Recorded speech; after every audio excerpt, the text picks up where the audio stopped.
Today we've announced our new policy which will guide our investment in the extractive sector and our engagement with the sector around ethical issues.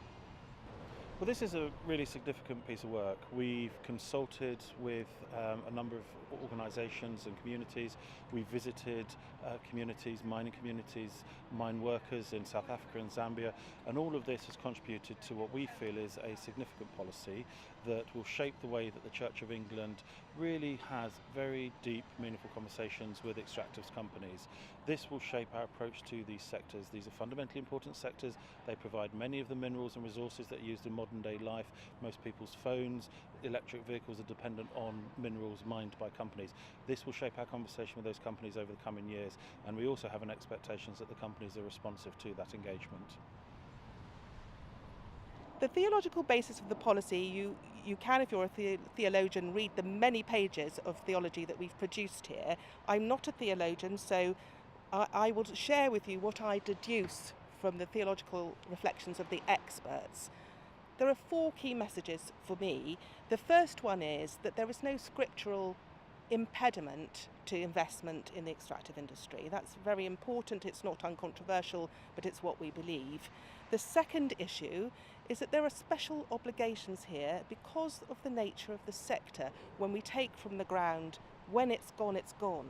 And that brings with it a special onus to make sure that the product of that extraction and the way it's done is for the common good. The third requirement, I think, from the theology is to remember that as followers of Jesus Christ, we must remember his life and pattern was to be in solidarity with the poorest, if you like, to express a preferential option for the poor. And so there are special obligations that come given the impact of the extractive sector on the world's poorest people. And last but not least, we are stewards of God's creation. It was given to us on trust. It's not for us to squander, it's for us to safeguard, both for people today and for generations to come. That's the key theological message as I understand it.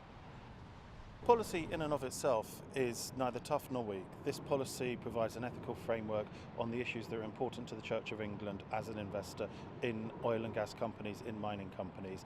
The way we implement it will be key. We have an expectation that companies respond to these concerns that we raise with them. They're very serious ethical concerns. We have a framework in which we'll engage with them, and we have an expectation they respond. And ultimately, and if necessary, we don't see companies respond adequately to our areas of concern, then we always have the option as a last resort to disinvest from companies. But we see in this the opportunity for flourishing if companies get things right. So we hope this will be both, if you like, a carrot and a stick for the right kind of behaviour.